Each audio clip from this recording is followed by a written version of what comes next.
Deepak Chopra é um médico que trocou a medicina convencional pela arte milenária indiana da cura pelo espírito.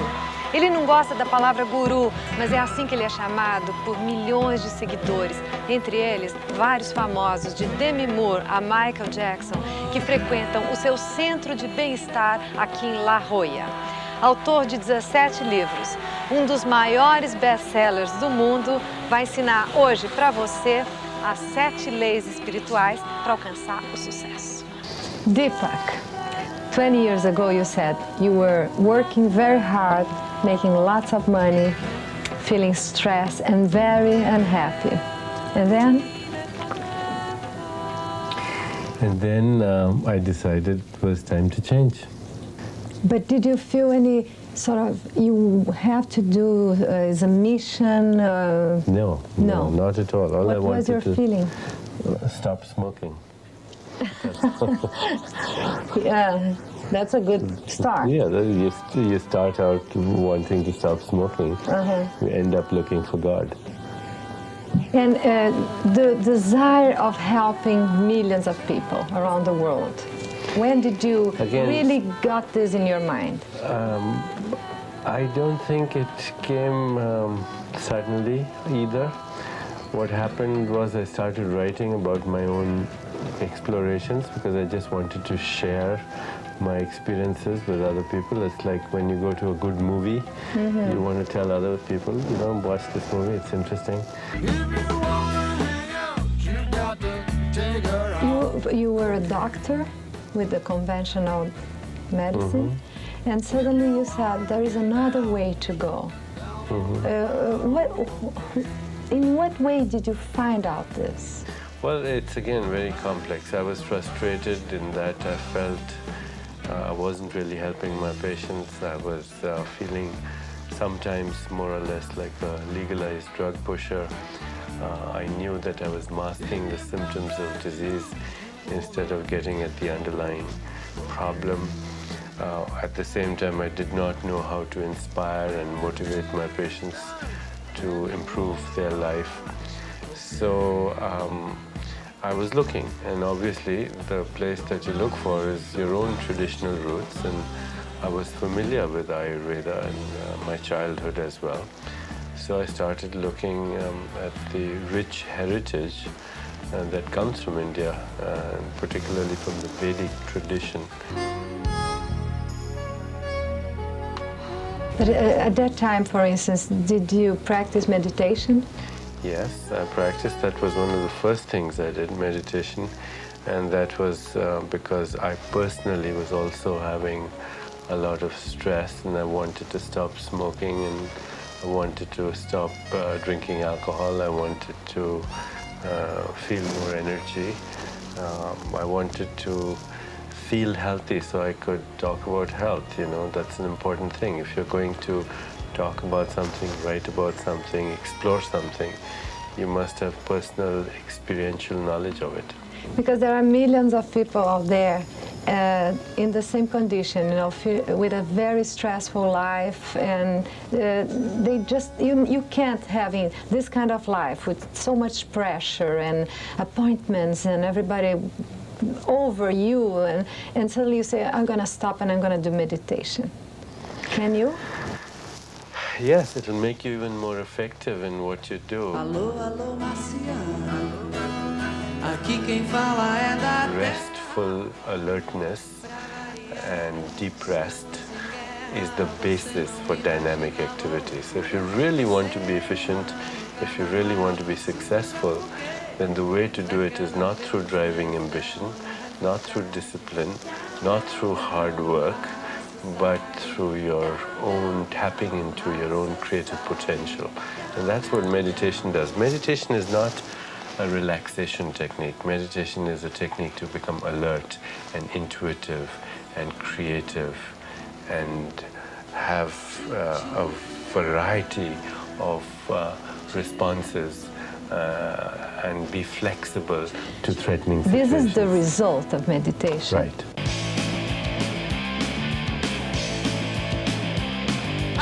In the moment that you are, you know, so tired and your mind can't stop. That's the time to do it, because But- that's when you need it most. But how can anyone do this change from a full mind? Like anything, it's a learned phenomenon. Just like asking, how can anyone ride a bicycle, or how can anyone read music or learn music?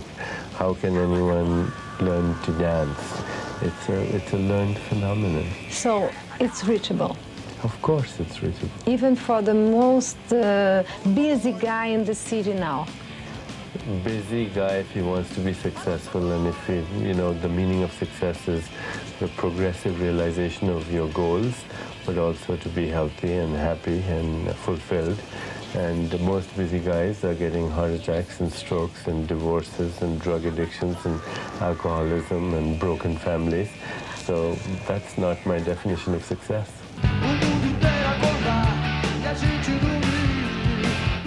You say one of the stress problems is insomnia, and you talk about this Sure. a lot. How can you really have a restful rest? The quality of sleep is dependent on the quality of activity. So most physicians, when they see a patient with insomnia, they tell them what to do at night, you know. This They is how give you some should pills. sleep, or you take this pill, or everything is focused on the sleep, which is totally the wrong approach.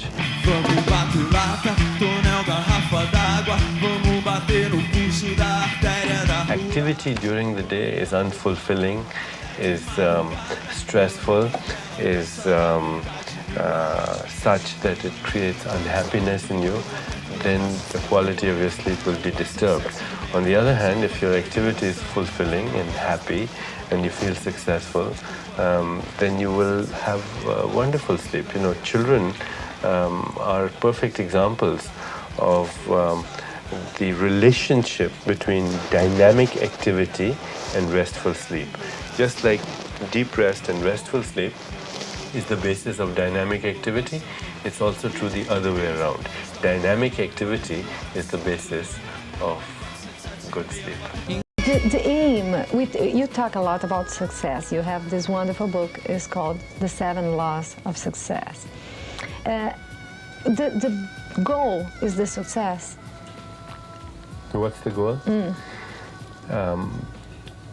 The fulfillment of all your desires. And people have material desires and physical desires and emotional desires and spiritual desires. So physical desires include sex and money and power and toys. And then there are emotional desires which have to do with relationships. And then there are spiritual desires to find something sacred in your life, to find the meaning of life, to find the inner soul or spirit or divinity or God, whatever your word is.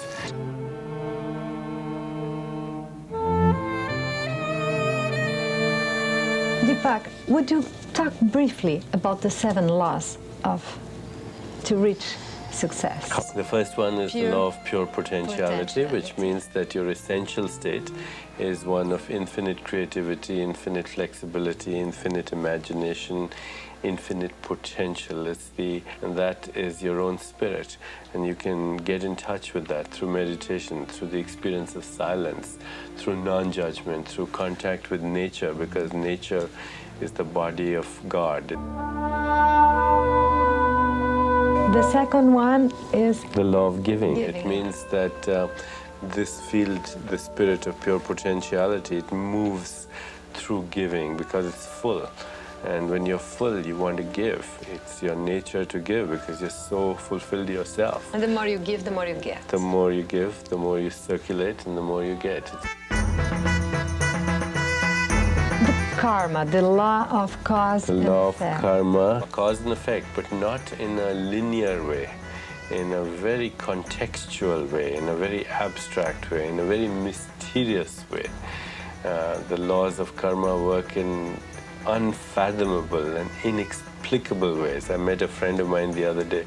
I said, how did you meet your wife? And he said, I was jogging in Manhattan and I met a friend of mine and she was with him on 42nd Street and 5th Avenue.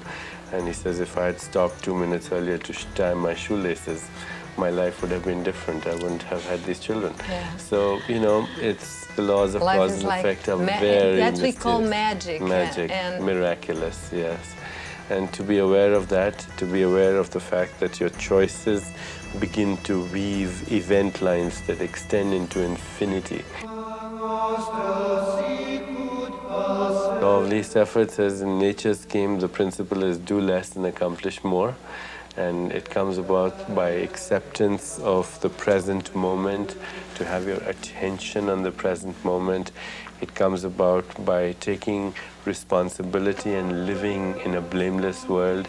It comes from being defenseless and not having the compulsive need to defend your point of view, because, you know, 99.9% of people in the world are using 99.9% of their energy in defending their point of view.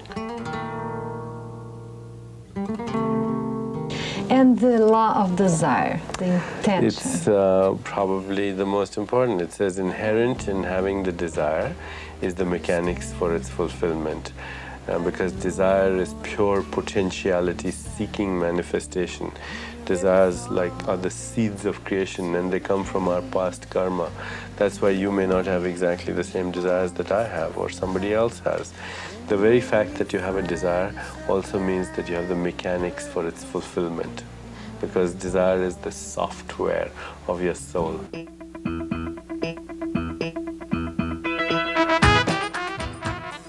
And the detachment is the sixth law. Detachment, it means process orientation instead of outcome orientation.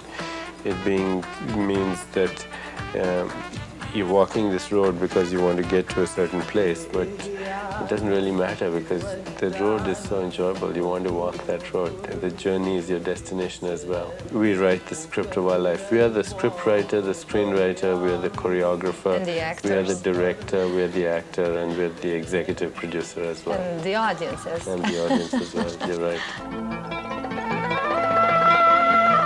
And the Dharma. Dharma is purpose in life. It means that we are here for a reason.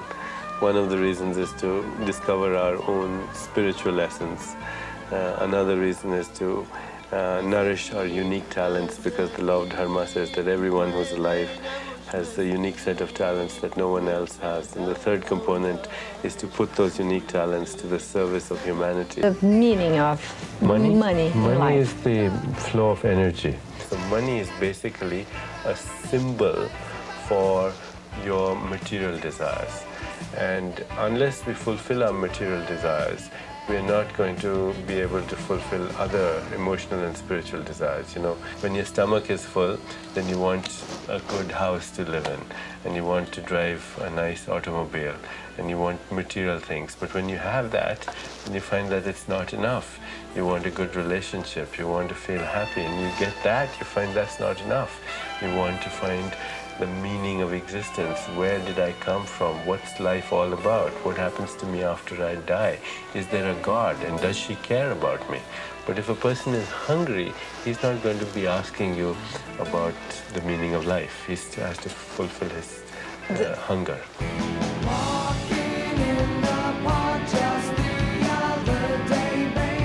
You quoted Oscar Wilde saying that the only people that think about money more than rich people are the poor. Ones, yes. There's only one class of people that thinks more about money than the rich. That's the poor. You know, money, it does not buy you happiness, but it certainly helps. And being poor certainly does not help. Because you defend that the people have to look for first-class living, look for luxury. You defend this idea. I think yes, because if you look at nature, you find that nature is lavish and abundant and luxurious. In every seed, there's the promise of thousands of forests. And, you know, there's that famous biblical injunction. If you feed a man for one day, if you give him a fish, but you teach him how to fish, you feed him forever. So I think people have to learn how to create abundance in their lives. Até que nem tanto esotérico assim. And what do you believe keeps people from getting what they want? Lack of knowledge, lack of know-how, lack of understanding of how desire should be manifested. It's a pity that in our schools we teach children about everything. We teach them about mathematics and geography and history and literature, but we don't teach them about themselves. I think the schools of tomorrow will take children and make self-knowledge the most important thing in the world. You know, I asked people, would you live with the first stranger you met on the street? And the answer is no, I would not. And yet most people do live with strangers, and the stranger is themselves. What kind of religion do you have? You know, I have a famous expression that I'm very fond of, and that says, God gave humans the truth. And then the devil came and said, I'll organize it for you. And that's what the religion was.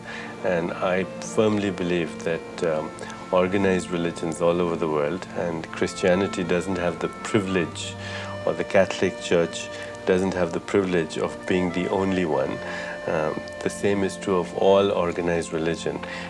They become politicized, and they're about control and manipulation and fear and dogma and ideology and judgment, and therefore take you away, literally, from exploring the realm of divinity.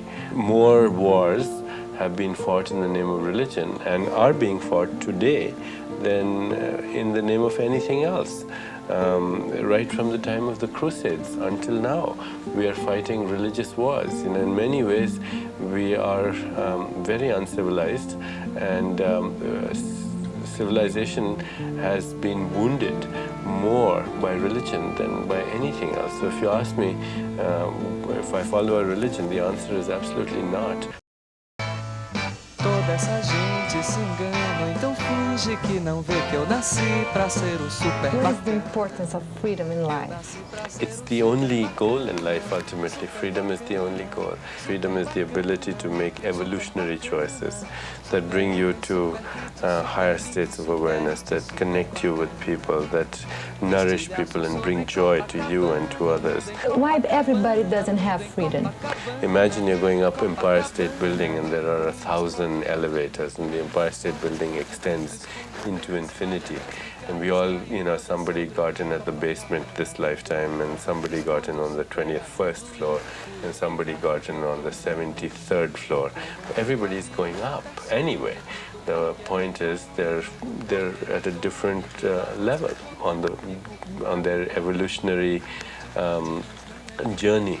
So I think when you really understand this, you become quite non-judgmental, because you realize that even those people who you think are terrible, they're actually on an evolutionary journey.